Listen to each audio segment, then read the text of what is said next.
panelists that we have who are online tonight. I know we have at least two of them. That would be Robert Grant and Derek Taylor, who are on the line tonight. And depending upon the number of people that we have on the session tonight, we may just change the format as we go along to further the discussion that we're having about the issues that are facing us today. So some of the few ground rules that we have about the call tonight is number one is if you're not talking to please mute yourself if you're not speaking. And I think Brother Grant, as the co-host, you're going to be able to mute everyone. If you have any questions, of course, you can just sort of raise your hand. You can use the electronic raise hand, or you can type your question in the dialogue box, and we'll be able to ask that particular question. We'd ask that you be, of course, respectful of everyone who's on the line, but we do want to have an unfettered conversation about what's going on in the community, specifically police and community relations we're going to talk about tonight. There's some other things we're going to talk about as well. We would ask that based upon the number of people who are on the call, that you limit your comments to no more than 2 minutes, and then try not to do any back-to-back comments to make sure that everybody has a chance to chat. What we wanted to do is to make sure that this is a safe space for people to have conversation about what's going on in our community and to think about some of the things that are happening in our community as well. Real quick, a little bit about the background of Mr. Grant here. Mr. Grant, who's going to be one of our panelists tonight, he's a retired sergeant, I believe, with the LAPD. He did more than a quarter of a century, which is a long time for anybody to work on any particular job. But he's going to bring a certain perspective. Derek Taylor, who's on the line tonight as well, obviously a graduate of Morehouse College, and he is a current detective with the Los Angeles County Sheriff's Department. And again, I'm Brian Williams, just your everyday lawyer, trying to make things happen here. So thank you all for being a part of the call. So when we look at what our conversation is going to be tonight and just some of the issues that has been happening in our nation, our state, and really over the last several months, we've been eyewitnesses to a renaissance that's been occurring. Unfortunately, it's been a renaissance that's been forged out of the struggle for equality for African Americans and others. And it's recently come to a head because of multiple shootings. These shootings aren't new to us. This is something that's been happening since policing has been going on in America for really the past 400 years when you think about the history of policing and the connections that we have, African Americans, especially African American males, have with policing. And so lately, of course, because of any number of factors, we have a pandemic that's going on. We have great access to social media. There's a 24-hour news cycle that is filled with stories about what's happening to us. It's become the forefront of a lot of folks' minds. Several months ago, we started a movement, African Americans and allies across the nation, in fact, across the world, to sort of affect what's going on with the African American communities, with African communities across the world, especially as it relates to police agencies. Some have questioned how long this movement would go on. Some have questioned whether it was just a fad that's going on. So those are some of the questions that we are going to discuss tonight. Now, I do want to point out that prior to this call, we have had some inter-alpha calls amongst the Brothers of the Fraternity here in Pasadena and other chapters around Southern California.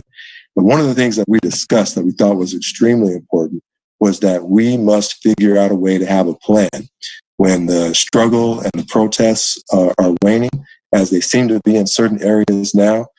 People will ask the question, well, what is it that you want? What can we do? What's our plan for moving forward? And so we came up with 3 pillars of such a plan, one of which we want to spend some time discussing tonight. Those 3 pillars are: 1, reimagining public and community safety. We talked about what it means to perhaps defund or reemphasize what's funding for the police departments. But we also talked about how the community can sort of reimagine how we police ourselves and how we interact with police agencies across the country. The second thing was strengthening Black men and families. So so many issues happening with the brothers in our communities when we're in the family, when we're outside of the family. We do know this, that when there's a father figure in the home, things change. When there's an intact family unit, things change. So we wanted to emphasize strengthening Black men specifically, but also families as well. And finally, developing economic resources and businesses in the Black community. So much of what ails our community is economically related. Not having resources to send kids to college, not having resources for adequate housing, not having a living wage. That affects our community in so many more ways than it does in other communities. And you can see the effect of that in the pandemic, when the numbers of folks who die in our community are higher than they are in other communities. A lot of that is associated with the resources that we may or may not have within our particular communities. So I just want to just sort of set the stage for where we are. And because there's only, let's see here, there's 12 people on the call tonight. And like I said, these numbers seem to grow the later the calls get. Rather than just starting with the panel, I just want to throw some questions out there to the entire crowd and just sort of get your answers. But before we do that, as we've done with every call so far, I want to ask a couple of poll questions. And the poll is going to pop up on your screens. And I just want to see if I can get you all to answer the question. The first question, are you registered to vote? If you can answer that, and you should be able to answer it. Mm-hmm. You got choices, yes, no, I don't know. No, you see, I'm not able to answer mine. We'll answer it for you. Typical. You can't answer? Anyone else having trouble answering it? Mm-hmm. No. Okay, good. Hi, Brian. Yes. Can I dress with the basketball?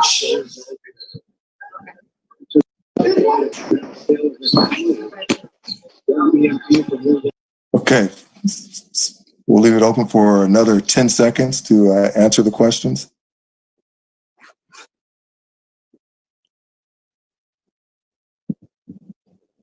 All right. So let's look at those results. Everybody on the call, well, everyone who answered is registered to vote. And we all know how important voting is. It is absolutely crucial for the future of our communities, in fact, for the future of our nation, and ostensibly for the future of the world. So voting is absolutely important. The second question, do you believe the criminal justice system is intentionally biased? 70% of the folks said yes. So that's 7 people on the call. 3 people said no. Now, we have asked this question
Okay.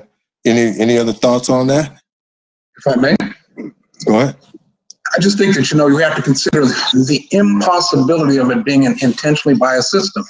We're talking about 900,000 law enforcement professionals. And if you add military, that's 1.1 million people that would have to be in on a conspiracy.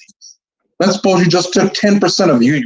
We would have to say 100,000 men and women that wanted to fight against an intentionally biased system couldn't make a change or wouldn't say anything. And that's just an impossibility for this 1.1 million person conspiracy. Do I think that there's some biases? I think that when we look at the other two pillars of what we're talking about, the lack of resources, that impacts us more because we don't have the resources. If we allow our families to continue to be in disarray the way they are, then we have more adverse impact from that. But to think that, 900,000, 1.1 million people are involved in this mass conspiracy, I don't see it. Mr. Buford? Well, yeah, I've been involved in the criminal justice system for 25 years now as a prosecutor with the district attorney's office. And as far as the system is concerned, I don't believe the system, that there's systemic injustice or biases, but I believe that there are a lot of individuals in the system. And I can speak from the DA's office. I can speak for myself. Now I must speak on behalf of the DA's office. But from what I've noticed, I've seen overall that most of the prosecutors are fair. But we have, just like in law enforcement, we have a percentage of prosecutors who are biased and overcharge Black people. We have a system of prosecutors who, when it comes to picking a jury, they'll automatically exclude Black people or other people of color. I'm going to give you an example of what I believe is individuals being racist or being biased. When I came into the office 25 years ago, I came in with 12 other people. I was the only African American in the group. And one of the individuals that came in with me was a former prosecutor from New York City. Now, he had just joined our office, so he was in training with me. So we graduated from training together, and then we went to our prospective assignments throughout the county. At one point, we were both assigned to Compton. So I had a case a few years ago, probably about 15 years ago, where everything just wasn't adding up. It just didn't seem like, that law enforcement was being as truthful as it could. I don't remember the case anymore, but he happened to be walking by when I was making these comments. And his response was, police officers don't lie. Okay, now I grew up in a Black community, and I've seen, again, most cops are not biased, or not bad. Okay, so what ends up happening is that a couple of years later, this very same DA who believed that cops did not lie, he was prosecuting the case. And he coached his witnesses. He was like, basically told them what to say. And that's what I mean by coaching. The prosecutor's job is to seek the truth, not to have one person testify this way and say, well, if you say this, we're going to get guilty. But if you say that, we're going to get not guilty. That's not my job. So when I talk to witnesses, I say, hey, you just tell me the truth. That's all I want to know. So the system overall, I'm just using that as one example, but the system overall, I don't believe is biased, but there are a lot of individuals, well, I won't say a lot, there's a percentage of individuals, and I'm just speaking from the prosecution perspective. There are individuals who lack compassion, who have no understanding of defendants. Because when I get a lot of times, when I'm in court, I was looking around and it'll be me and the black defendant, the white judge, the white public defender, the white court reporter, the white bailiff. And it's almost like that defendant in that courtroom is saying, come on, brother, I'm rooting for you to make sure it's fair. And so, I'm going to stop there, but that's just my opinion. I can go on and on and on about the examples. Okay. So for those of us who join us, I just want to just show the poll. We took a poll at the beginning of the call, and one of the questions we're discussing right now is, do you believe the criminal justice system is intentionally biased? So folks are giving their opinion on that. I'm going to get to you, CJ. I do want to add just one quick thing about it. In the history of our judicial system, of course, there was a time where African Americans and women were not allowed to sit as jurors, right? That was intentionally the case.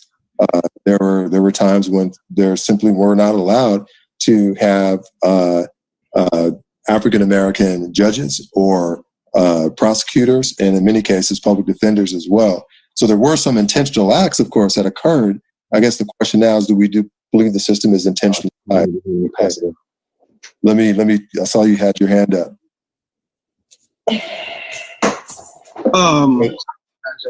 You talking? Is it me? Yeah. Okay. I agree with Brother Buford.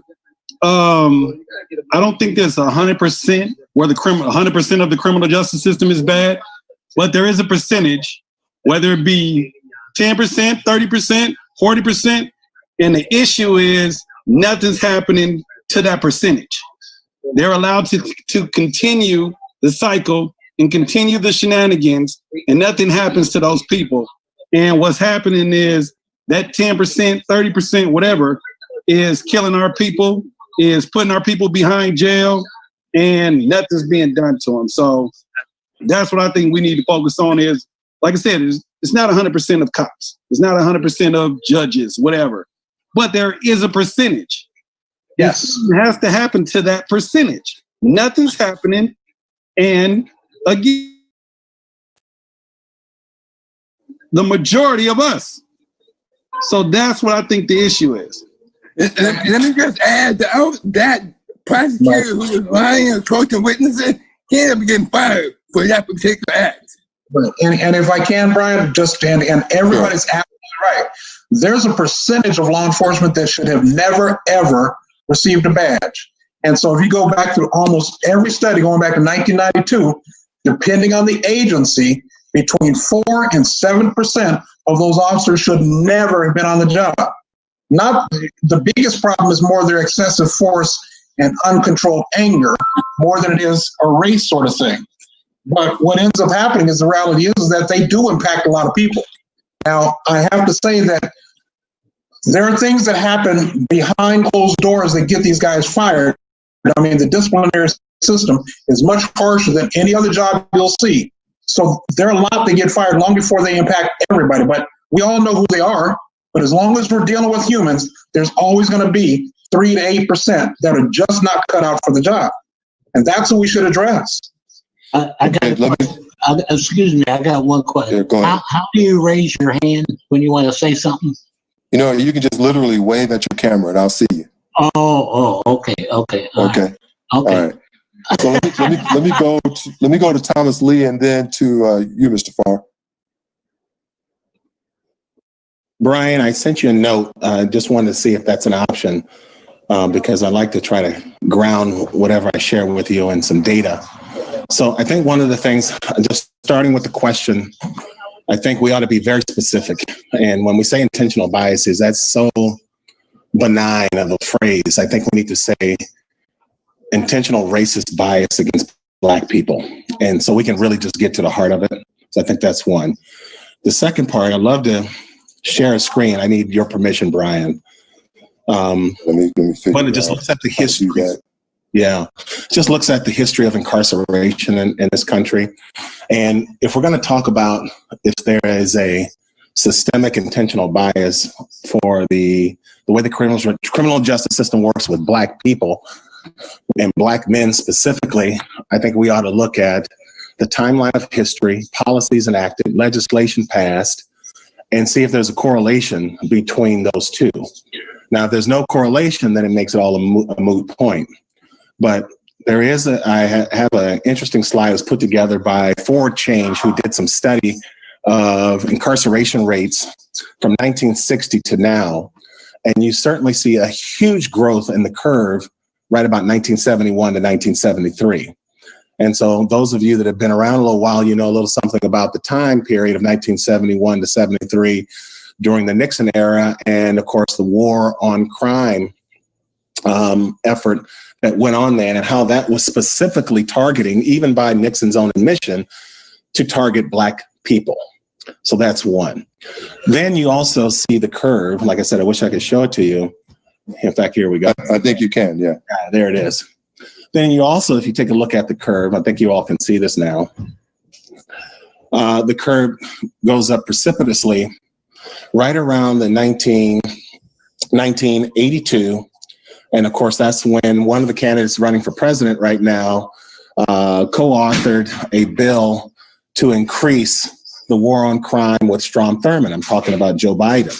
So again, these are policies put in place to focus on the supposed criminality that's endemic to Black and poor communities. And I want to make sure that I'm really clear about saying that Black and poor, or poor and Black, I think sometimes they can sometimes be somewhat synonymous, and sometimes we ought to look at the class component, because of course the class component plays a big role in how these incarceration rates play out over time, as well as the distribution of resources, as well as some of the structural changes that have happened in poor, lower class communities over time, the deindustrialization, the defunding of schools, as well as the reduction, as was mentioned earlier, the reduction and the removal of huge industries for people to work and get protections by unions. And of course, that line continues going upward throughout the Reagan era, and then starts to really push up to a peak right around 1994, 95, which of course is the other piece of legislation, which is the crime bill, notoriously written and authored by Joe Biden again. So I say that to say this. There is absolute proof that there's policy and racialized outcomes that impact people of color, specifically Black men and Black women, over and above any other race. And so when you see racialized outcomes, we have to start drawing some conclusions, and through this analysis, that there's some inherent wrongs that are playing out in the system. Now, is it done, is it done in a way that it's a huge conspiracy? No. But are there some actors that are a part of this process? Excuse my son walking by. Are there some actors that are playing a different kind of game with the laws and legislations and how they play out in our lives? Absolutely. But I think ultimately, there's two things to factor in. First, focusing on class. It unfairly prioritizes policing in communities where there's low income and people living in abject poverty. And then, of course, because our people have historically had large populations in those same communities, we are unfortunately the recipients of some of those outcomes and some of those policing measures. Good point. Good point. Mr. Farr. Can I ask a quick question for Brother Lee? Absolutely. In that exact same era, remember, we had that big blow up, from Black exploitation films to the drug trade. How did we as a community feed into that? Because here in Pasadena, we got beat up over that. So to overlay that exact same thing, did we have a hand in our own demise? I will just say this, Brother Grant, I would say we have historically always had our hands cupped for the little bit of the few resources that were poured out, that fell off the table. And I think because we have always been in that position of having our hands cupped, hoping for some resources, hoping to be enriched in some way, that in our efforts to get resources and riches and become materially strong, we have made decisions, to your point, that have not aided in our plight. And I think we have to be honest about that across the board.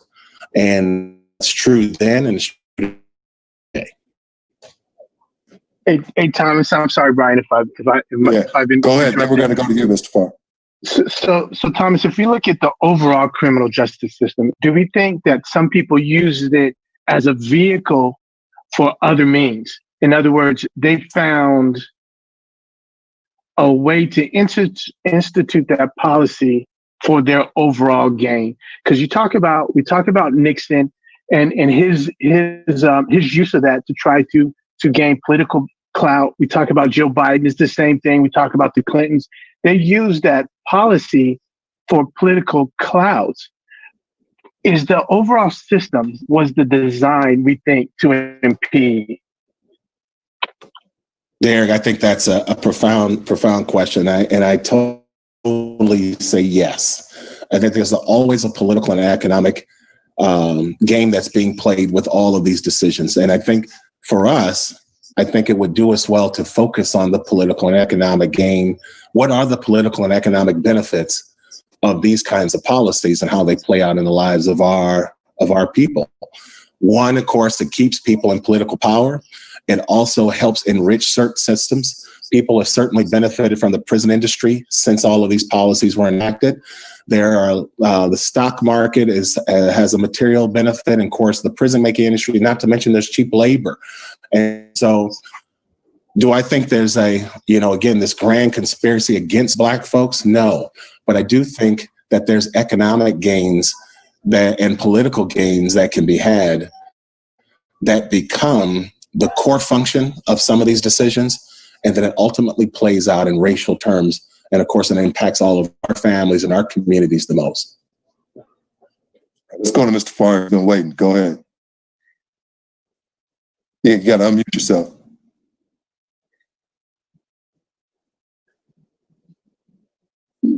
There you go. Yeah.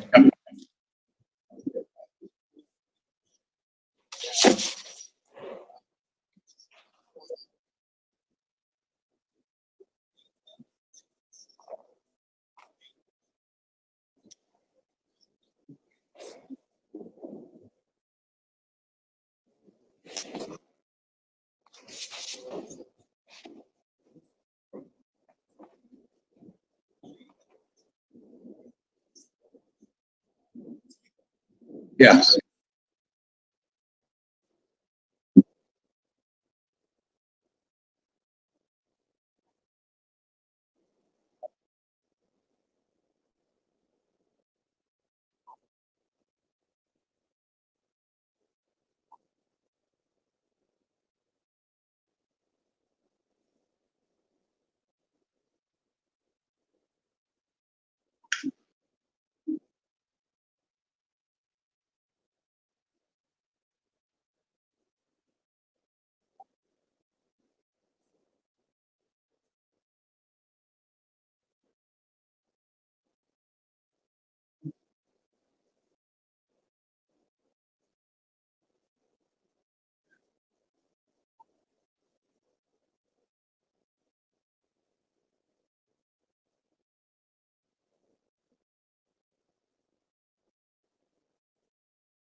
So the question that we were asking, and I think everyone can agree that there is bias. That's true. The question that we were asking, was there intentional bias? Was it intentional? right? So I want to get Brother Carr, Al Carr, in the conversation because he had some interesting comments in the chat that I don't think everyone had a chance to see. So, Mr. Carr, would you mind sort of illuminating a little bit on that comment you made? Sure, Brian. Yeah, I was an assistant bar counsel for the state of Virginia for about 13 years. That job entailed prosecuting attorneys, anybody with a bar license. And as such, I prosecuted prosecutors. And the system in and of itself, even our rules of professional conduct, were structured so that it was next to impossible to, get a finding of misconduct against the prosecutors. The other comments I made, I was discussing with Derek about whether the system is biased. And again, as a assistant bar counsel, I was in Southwest Virginia and just basically the whole western part of the state. So in areas like in Southwest Virginia, where there's basically were no African Americans in that geographic location, the cases that came in read just like the cases that came in the other areas where there were African Americans being prosecuted. So as to the general bias, is against the poor. And the designation of poor touches the concerns primarily, and most of the time, the African American community. So that's where I think it's biased. Can I ask Al a question? Yeah, go ahead. And I guess what I would ask for you, and probably even for Mike, are we saying that it's a bias, or are we saying that there's an apathy? Because it seems to me that those people that actually have resources can control their own destiny. And for those that can't control their own destiny, they're at the whim of whatever's available to them. So is the system biased or just apathetic to the idea that you ain't got nothing? Can I throw in there also, how about the case of Bill Cosby, who's got more money than Assistant God? He's in jail right now, but go ahead. Yeah, thank you. I think it is biased, and it's up to that individual prosecutor. For instance, there's a prosecutor just got elected to in Virginia in Loudoun County. First time ever. She's hired that I could see two African-American prosecutors. One from the state of Maryland and ran for the Attorney General, and another one I used to practice law with, criminal law with when I got started. They're now assistant Commonwealth attorneys out there. And I bet you that the number of cases that they prosecute against African Americans, particularly males, is going to drop. The outcomes are going to drop. The plea deals are going to change. They're going to be more equitable and fair. Like I said, it's about the individual. The individual DA, the one that runs the DA's office here, or whatever. I mean, it's their policy just from top down as to what cases get prosecuted and when cases get thrown out or whatever. I've had my own experiences here with the Pasadena Police Department trying to file an embezzlement charge against my business partner. They didn't want to know parts of it. It was too hard to prove. I'm like, okay. So it's bias. They don't want to deal with that. They have their areas of law or criminal law that they want to deal with, in other areas they just don't want to touch. So let's do this. It's 7:45. We're still on that first question. I do want to pivot just a little bit.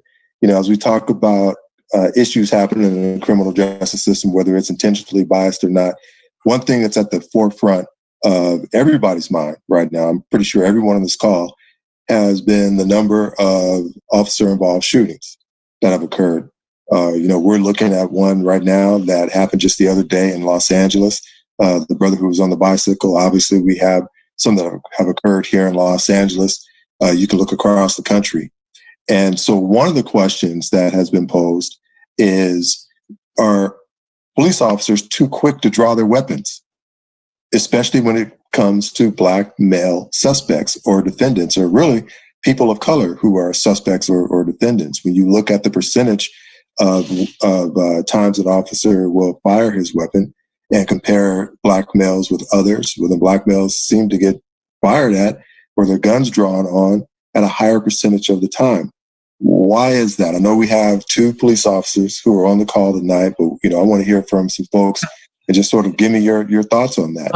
Okay, excuse me 1 second. Can I ask the two how many of you are policemen? I know Grant is one, and I don't know the other one. Derek Taylor is the other. But in your training that you go through to become a police officer, now first I'll go back to what you originally said.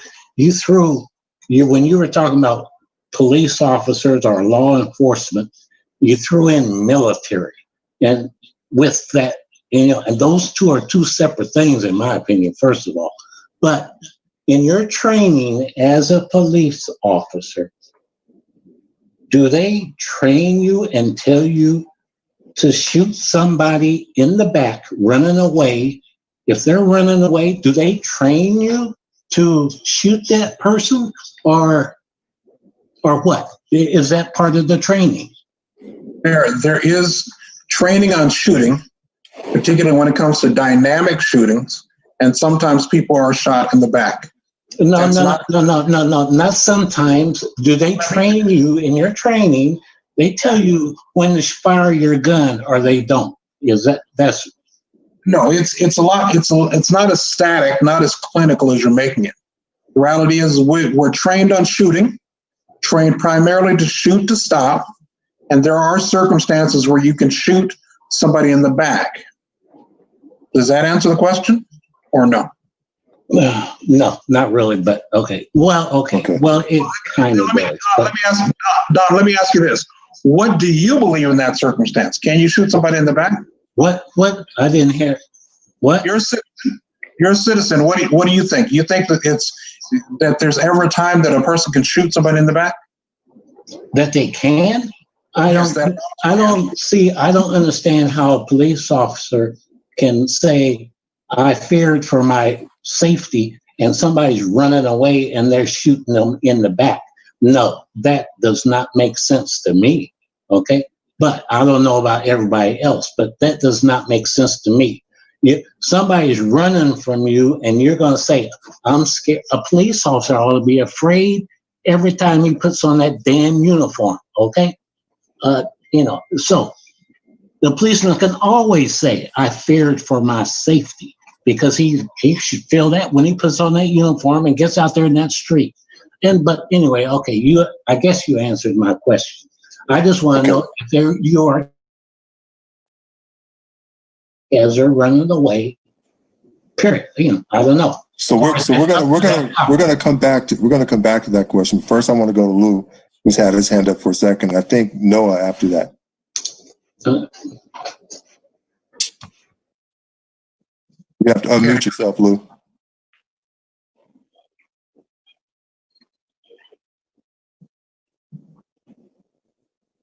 Still can't hear. Now. There you go. Hold on. Oh, my mic's down. How about now? We can hear you now.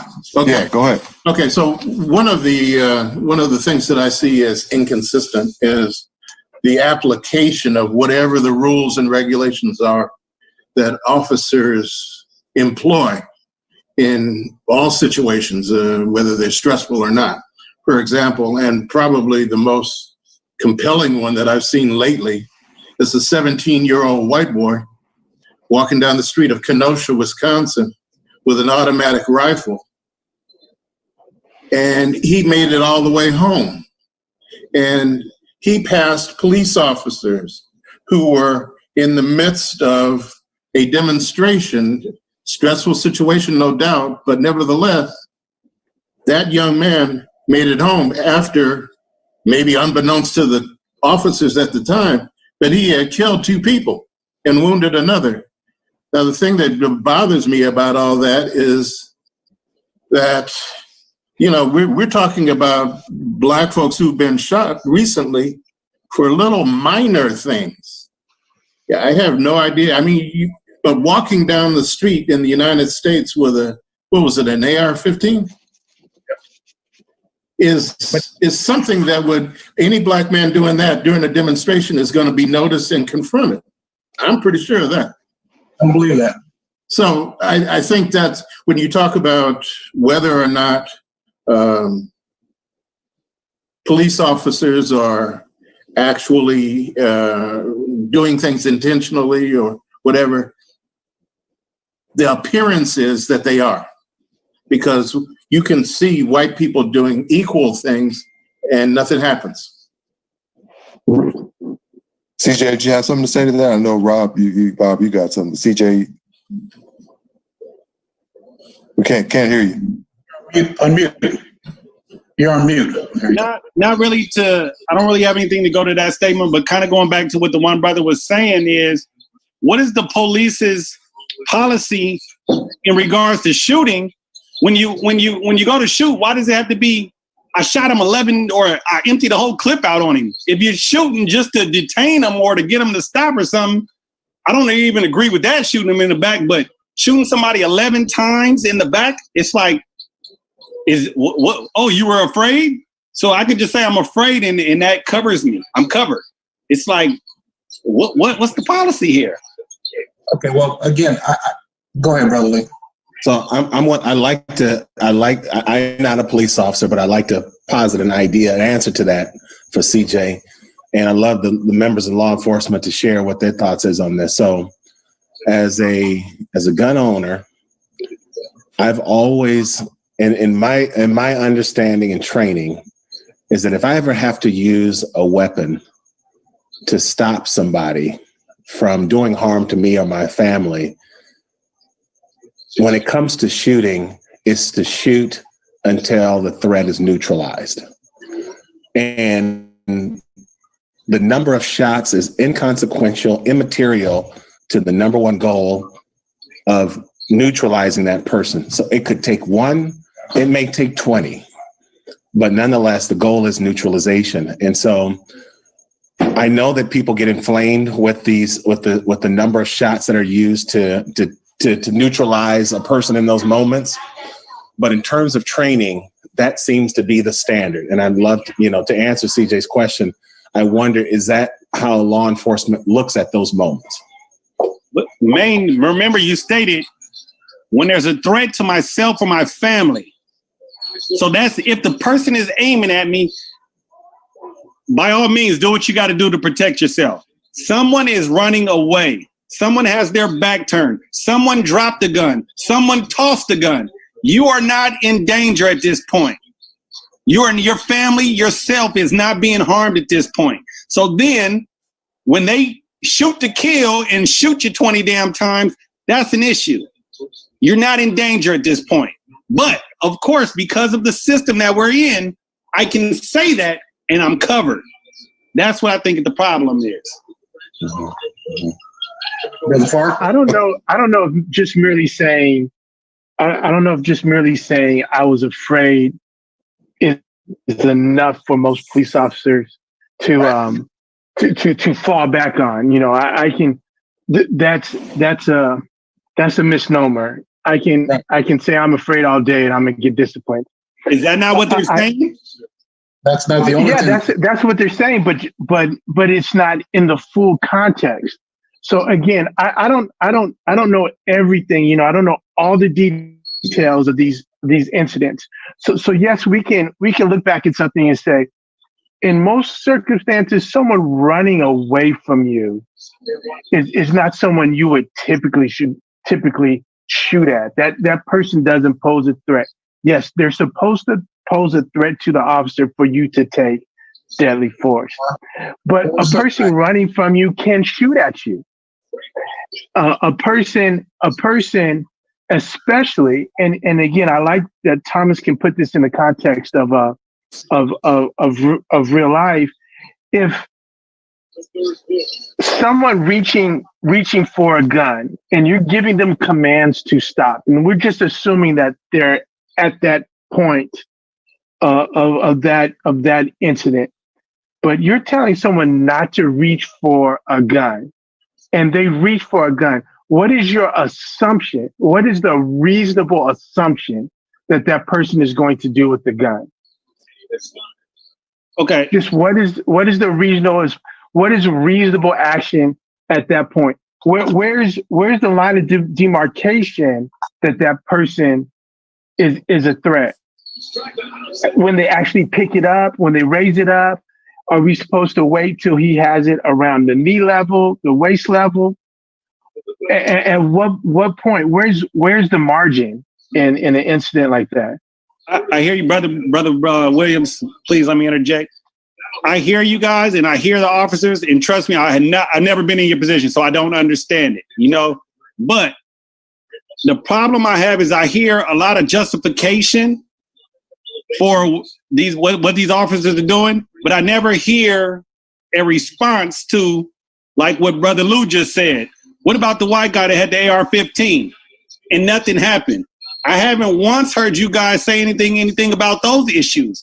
It's like you defend the police, but I don't ever hear you say something should have happened. That guy should have been reprimanded. He should have been pulled over. Something should have happened to them.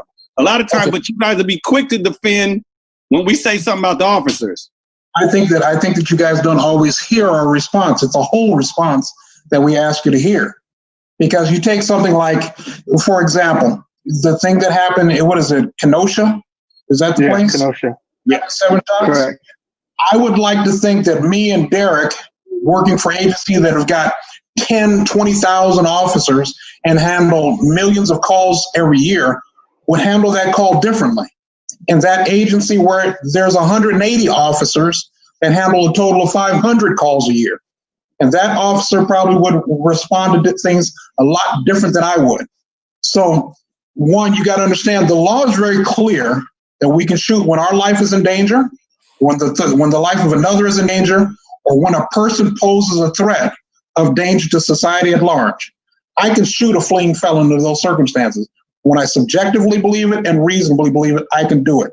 Now, you know, the reason why it sounds like we're defending them is because nobody wants to hear the idea that I'd like to think that I wouldn't have shot the guy in Kenosha. I'd like to think that, you know, he might have got a beat down. I wouldn't have ended up in a chokehold, and a lot of things would have happened long before we got the whole knife. So the reality is that you got to hear the whole statements. We're not just defending officers. When they're doing wrong, they're doing wrong. And we'll normally say that, but it's not just a black and white situation. Hey, CJ, hold on a second. Let's hear from Noah, and then we'll go back to Mr. Farr and Thomas. I'm kind of glad I waited because I try to bring focus to everything. Like what you guys are talking about is push coming to if a white cop shoots a black man, well, we do this to explain it away. So yes, Bob, yes, I think that's intentional. And I think as they learn how to explain things away, it only gets better at it. So Brother Lee, when you gave me your charts and graphs, yeah, that's right. But we already knew that. So they have a technique, what Ironman used to do what he needed to do. Now they're gonna explain away all these other, well, recent shootings, but what you need to look at is how they do it and how they explain it away, because nothing has never been done. Because if you look at the California legislature, we can't even get rid of bad cops. I mean, that's how entrenched the police unions are. And one thing, and then I'm done. I haven't heard squat from the black police unions. You know, is it because of fear that they'll clock your ass if you speak out of line, or what? I'm done. There are no police unions. There are police associations, but they don't have the same clout as a police union. But I think that's a whole conversation for another day when we talk about police unions and associations. Let's go to Mr. Farr and then to Mr. Lee.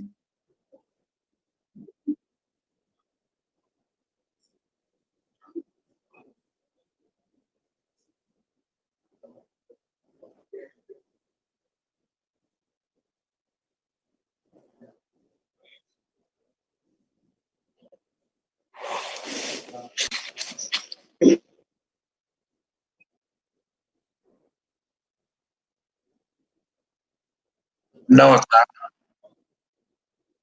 No, it doesn't. That is not part of the job description.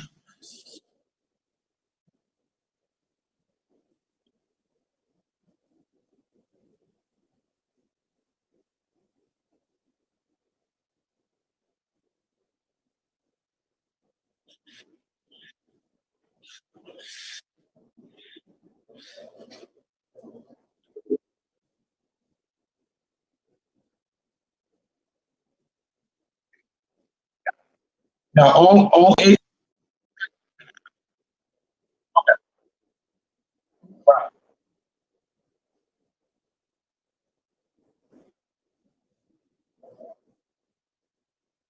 Right.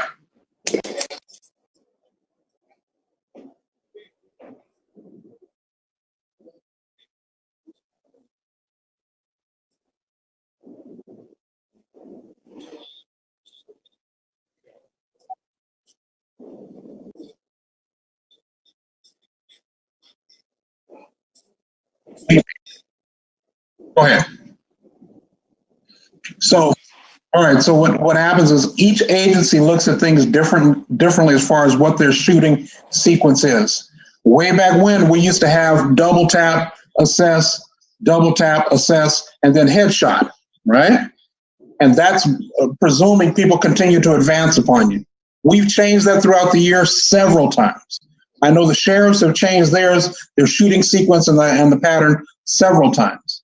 And really, it's more the thing that is consistent in training is your shooting occurring at close distance, what we consider medium distance, and then long distance.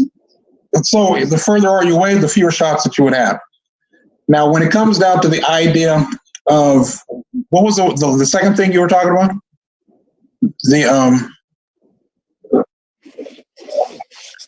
You were the body cam. All right. The body cam is our statement. No matter no matter how people want to look at it, if I have to activate this to do my job, it's the same as me giving any type of statement, whether it's audio or visual. So that person should be entitled to the idea and look at their own statement before they have to give an official statement. So as much as people would like it to be a test, because that's what you want it to be, you want it to be one of those tests to see if they get 95% or if they get 65%, and there's verification with the tape, but that's not the way it is. If I'm forced to wear this video camera, then this is my individual statement from my perspective, and I should have the right to see it.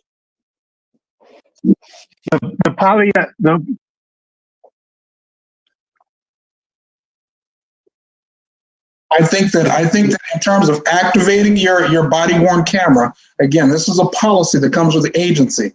With my agency, we were one of the first to have body-worn video, right? So we were fumbling around trying to figure out exactly the best way to do it to where we weren't criticized. We eventually got to a point of saying, when you get to a call, activate before you get out of the car. And other agencies are still trying to figure it out. Kenosha doesn't even have body-worn video yet. So here in Pasadena is still trying to figure out what their body-worn video policy is. And when they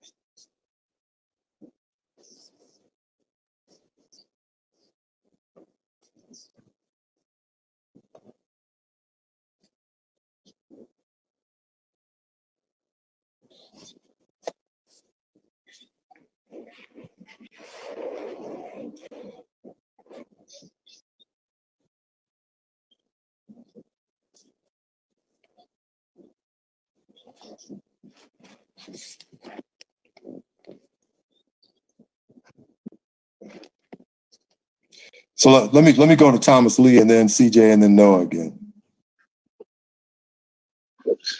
So I want to go back to something CJ pointed out and possibly give some perspective. So the boy named Rittenhouse, or the young man named Rittenhouse in Kenosha, who was walking down the street with the rifle unscathed after he had already killed 2 people and shot a third, certainly bothered me. And I felt like that's the biggest story out of all the stories in Kenosha, bigger story than Jacob Blake. And I think there's something for us to be, for all of us to maybe meditate on a little bit when we think of this. So when I first saw the video, just like the rest of you, we saw a young man running down the street, people trying to take him down. He ends up shooting in self-defense in that moment. shoots 2 people, then heads on down the street and makes contact with the police, and they tell him to get out of the way.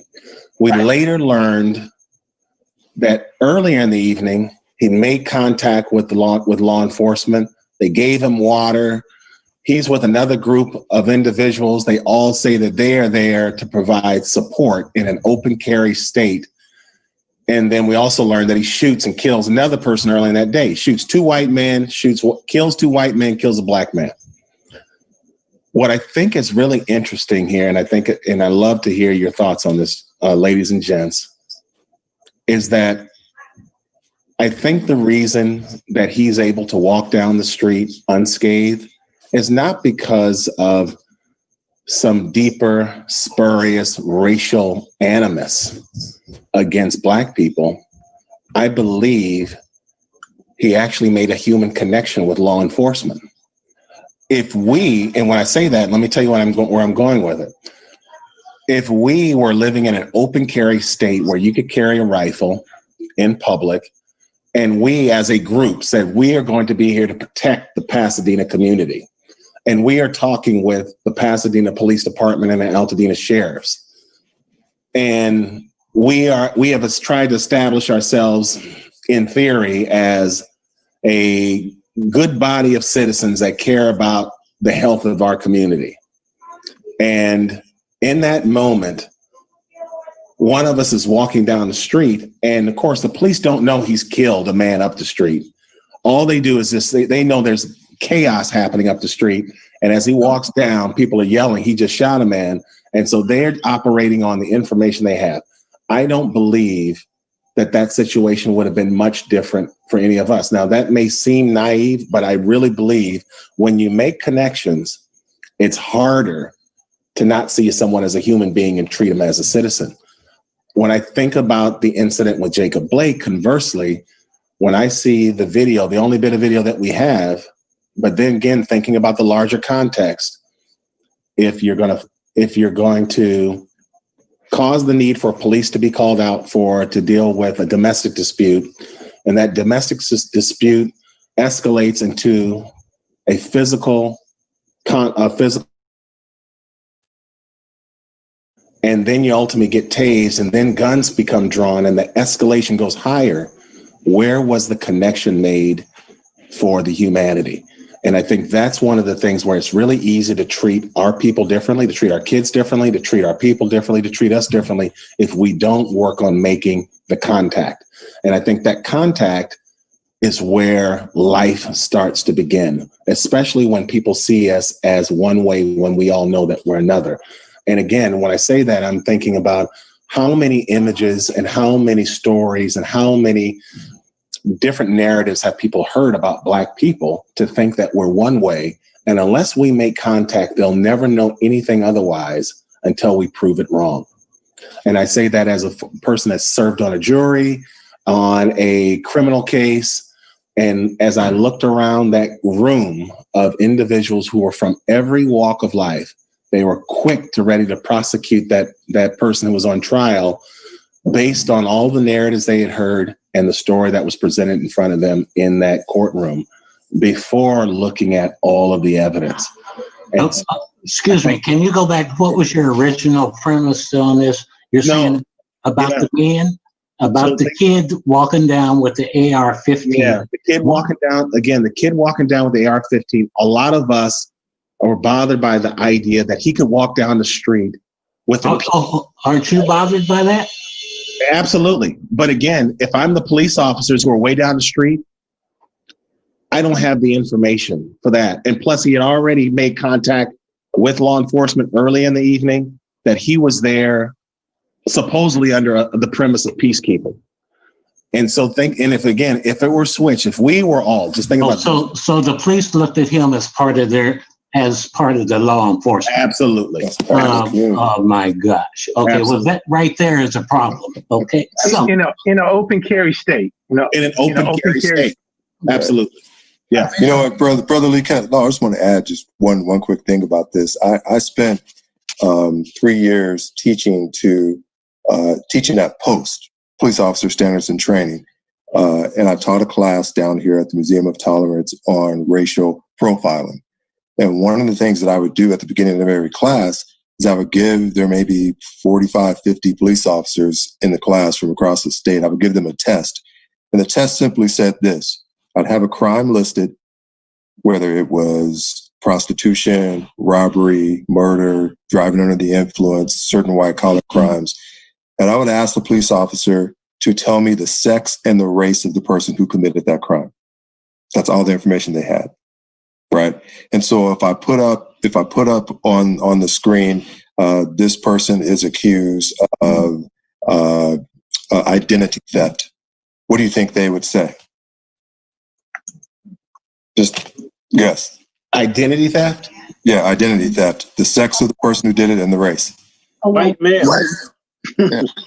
Okay. Gang shooting. Black Mexican. Black or Hispanic. Right.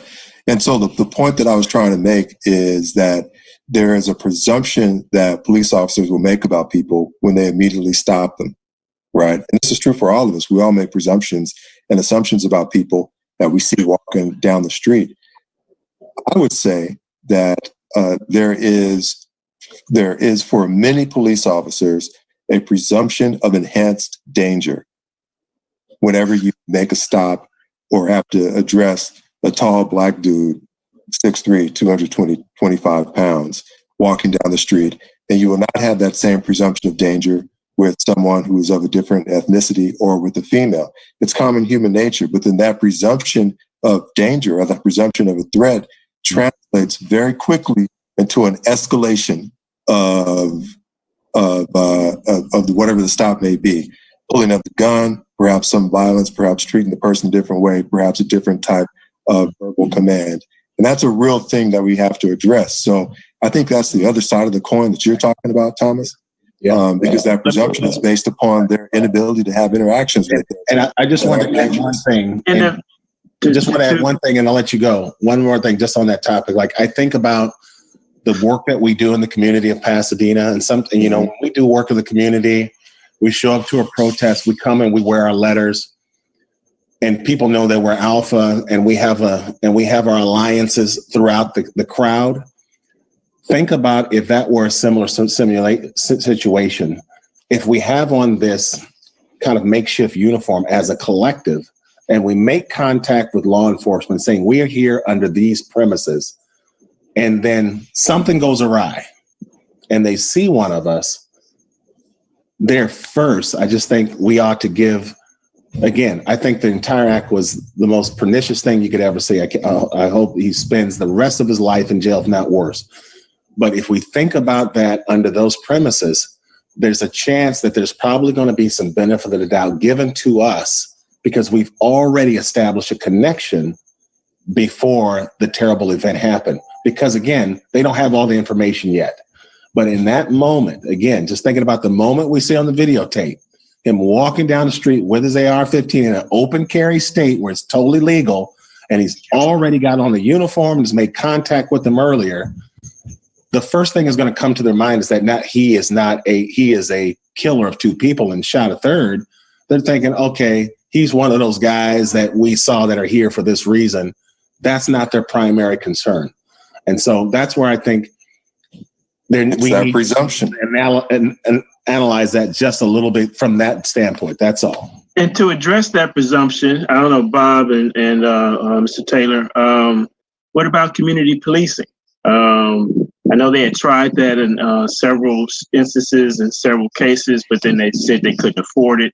And so they removed the police officers from those, problem areas. And as to the McLean shooting, I reviewed the videos that the mayor had released, and I looked at all of them. I didn't see one African-American police officer on the scene. And my question is, having talked to another LAPD guy we used to go skiing with, Bobby, he was telling me that a lot of the guys that he would be riding with were somewhere from the Midwest that thought when you get out to California, everybody's cowboys and Indians. So everything he knew, like Brother Williams was saying, the presumption is that Black folks were pimps and prostitutes and drug dealers and just bad people. So this police officer would tell me that they would switch off who they would stop. And he would point out to the white police officer that he was stopping all these Black people. And when this black police officer stopped somebody white, the white guy would object to it. So it's all about these presumptions that these police officers make, and given the power and authority that they have, better screening needs to be done. They need to be put through some, tough situations, see how they're gonna react, and will they, want to immediately shoot. And like I said, why aren't there more African American police officers? I know, Bobby, at our last meeting, you were trying to help a young brother get there. So, what's the cause of the racial composition of the police force in Black communities? How come we don't have more Black police officers? The first reason, the narrative in the Black community is that the police officer are nothing but we're a bunch of occupying forces, that we're trying to oppress the Black man. So we've got, the numbers of people that will actually even apply for the job have dropped down so much that it's hard to even maintain the numbers. Like you said, when we met, for breakfast a week or two ago, young brother, completely qualified, absolutely great for the job, is subject to being disqualified for minor reasons. Well, we as a chapter, have reached out to see if we can make sure he stays in the process, because he's more valuable than we can imagine. Now, getting back to the idea, I think James had mentioned it, or at least we've talked about it before, that officers seem to say they're scared. Well, yes, because let's think about the composition of law enforcement. When I came on in the late 80s, it was a premium to be coming out of the military with some ability, military or sports, with the ability to actually thump on somebody if you got into a fight. And as a result, the people that were coming on in the 80s and 90s, we didn't have to pull our guns, because when time came to fight, we'd get down, we'd dust you off and get you a jail burrito on the way to jail. And everybody was happy. But everybody hated the idea that we were effective at kicking somebody's butt. So then in the 80s and 90s, society said, well, we want more educated people to be coming on the job. Well, I was one of 10% that had degrees when I came on. Today, we've got approximately 60 to 65% that have got degrees. A fight in their entire life in college, none. So yes, now you've got a lot of people coming on the department. They're given all these tools. They have never been punched in the face one time, and then you're going to expect them to deal with the hardest person coming out of Tehachapi. Well, what's going to happen is they're not going to see a lot of their tools. They're going to go right to the thing that they believe is going to stop them, and that sometimes is shooting. So if society wants you a more educated officer out there, remember what you're trading them off for.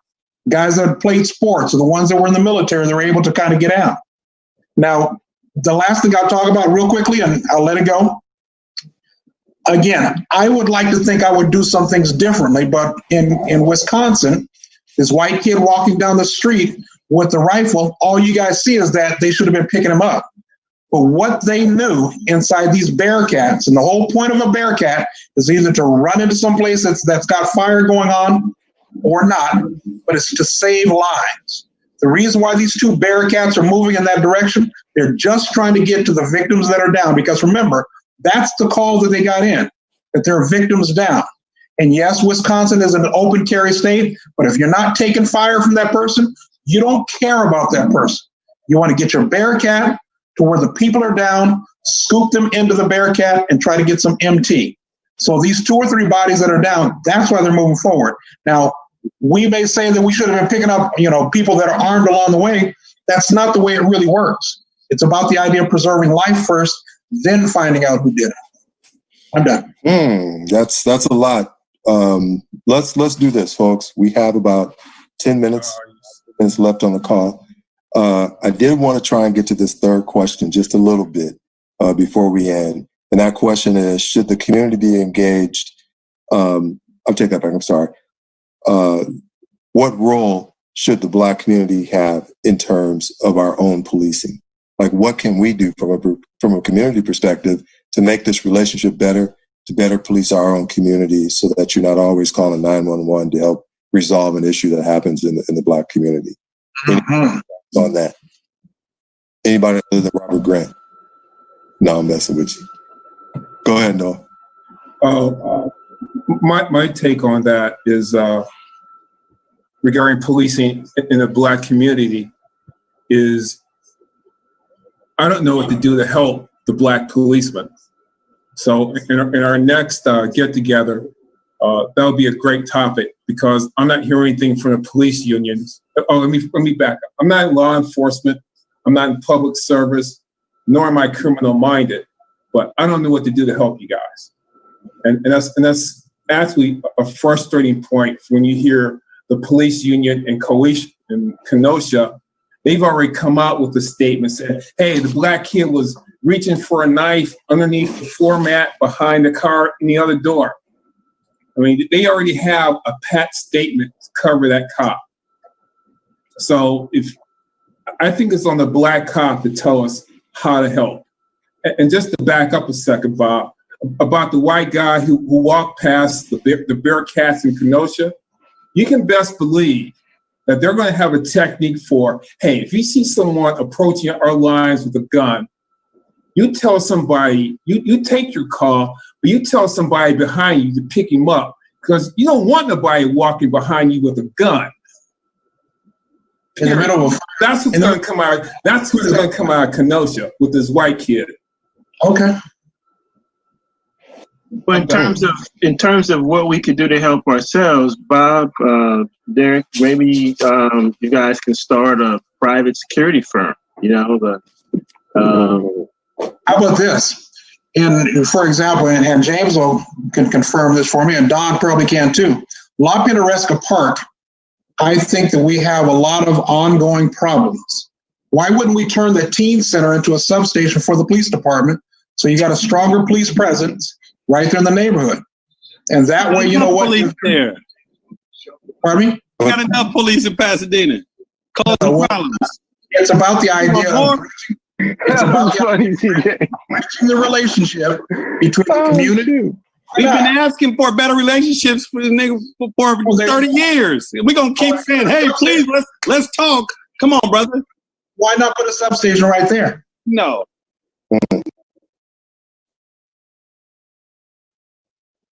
It's true. There you go. There you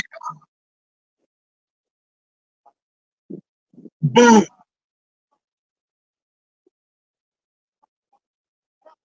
I talked to the police officers that were assigned to La Pintoresca Park. This was at the protests downtown at the police station, and they were complaining that when they walked through the park, they tease us and they call us names and stuff like that. I was like, oh my God, well, you ought to expect that when you wear that uniform, that something like that is going to happen. You're not one of the most welcome people around.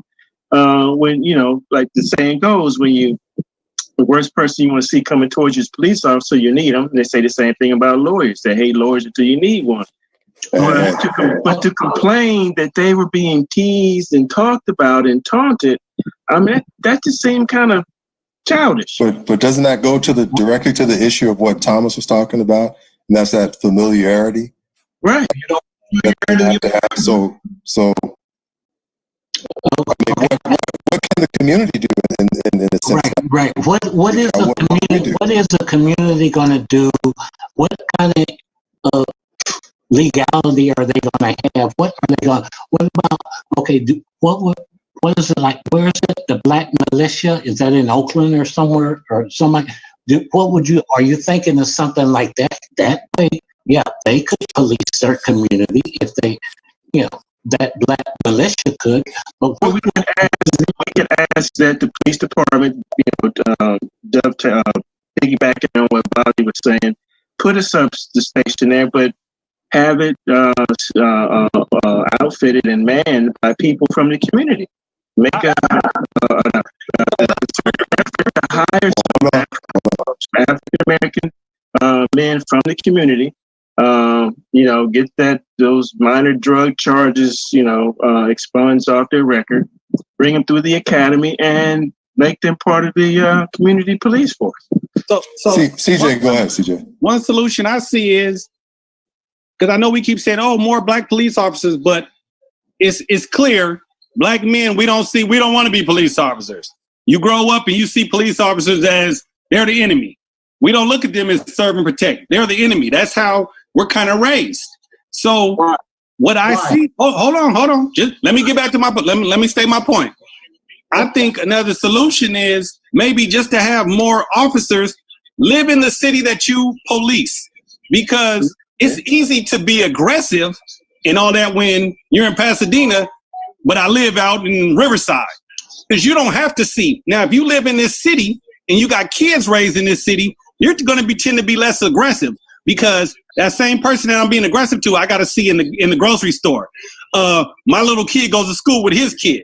Now, if I got to see you in a PTA meeting and you just beat up my kid, okay, it's going to be problems. So I feel like they'll tend to be less aggressive if they got to live in that city, you know. But because you live out far beyond, you can tend to be big badass, you know. And I think that's the problem. Live in that city and see if you act that same way.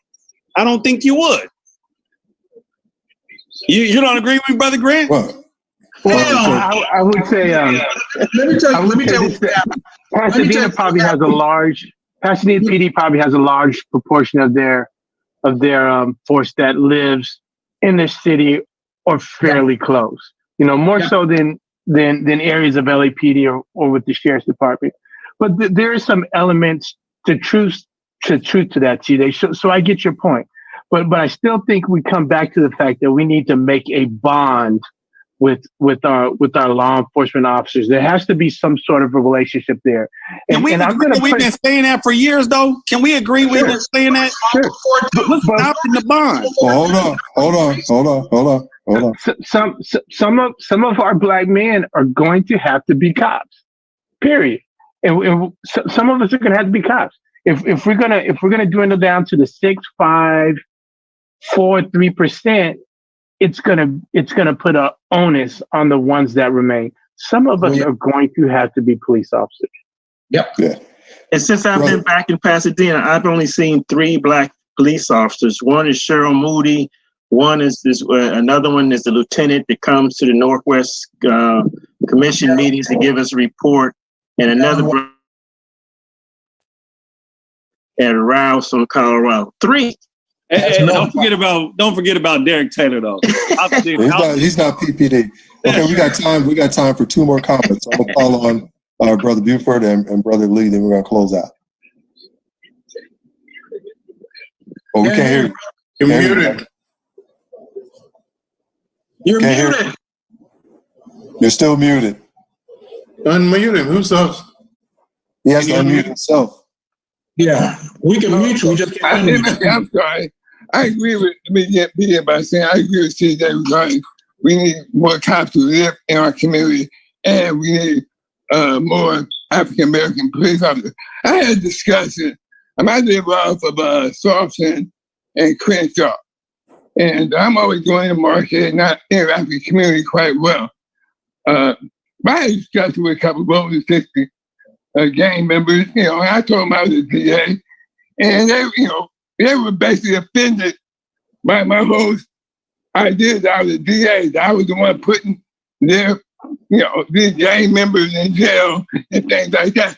And I started explaining to them, so you want a police department of all white cops, and you want a prosecution agency of all white prosecutors. I said, who's going to come in who has your understanding, your perspective? For me, I think I come with a good perspective. My father's been to prison. My grandfather's been to prison for murder. I have 2 brothers that have been to prison, and most of us have various family members. But for a prosecutor, not many people in my office have those kind of credentials who have people who have been involved in the criminal justice system. But let me tell you this: in the district attorney's office, and it may also exist in LAPD, LA Sheriff's Department, but we have a program about being involved in the community. For the last 20 years, for myself personally, but for the last 25 years, the LA District Attorney's Office has interacted with our community. Our position is that rather than just prosecute gang members, let's work with their younger brothers and sisters. So we have a program Well, we spent a whole year going to fifth grade classes, and I've been in Compton, I've been in Lenox, I've been in Los Angeles, I've been in Inglewood. But we go to these schools, we let them first see people that look like them, okay? And we start understanding, like she just said, if you get to know people in your community, you're going to behave differently instead of being an outsider. And the only contact you have with them is when you see them in a courtroom or when you see them on the street when you're arrested with them.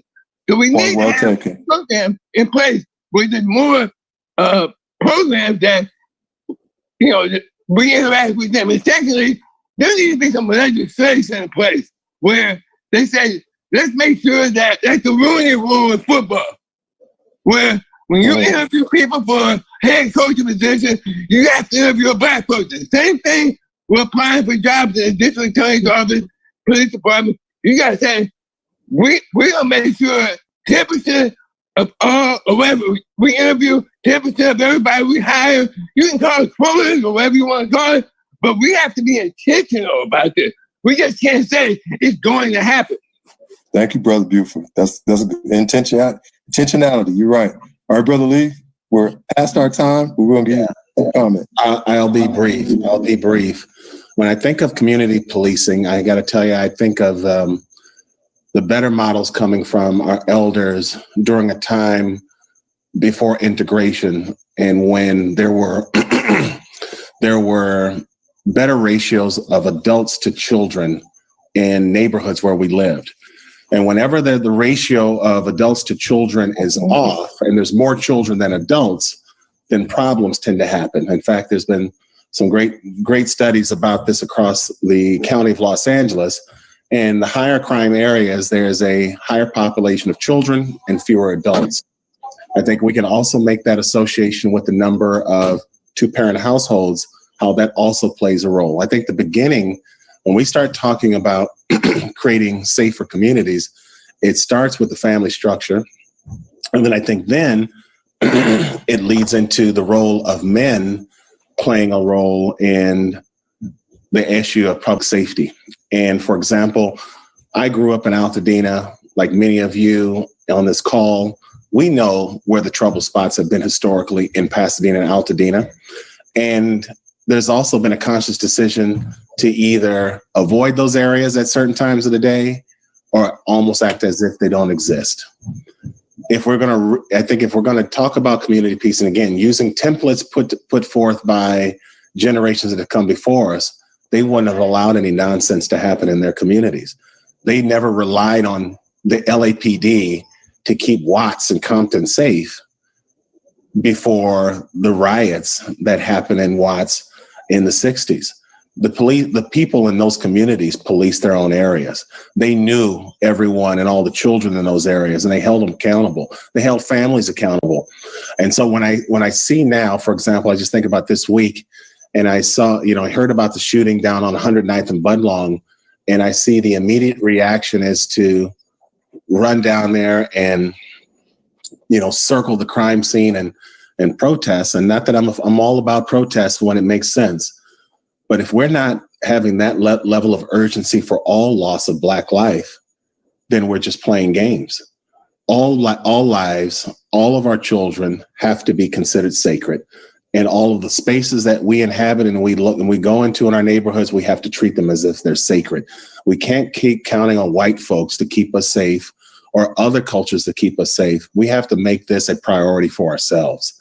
And so love to have conversations like this, but I guess it comes down to when we do have more insular communities where we do have a large presence, the question is, do we have enough adults ready to step up to take that challenge?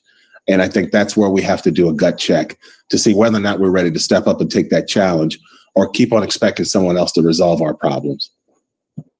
Well, let me thank everybody for stepping up, joining the call tonight. That's well stated, Brother Lee. We have a lot of work to do. We do have a plan that we are trying to push forward, and I appreciate everyone's thoughts and ideas about this plan. Some good ideas came out tonight and some good, frank conversations. We want to continue this conversation.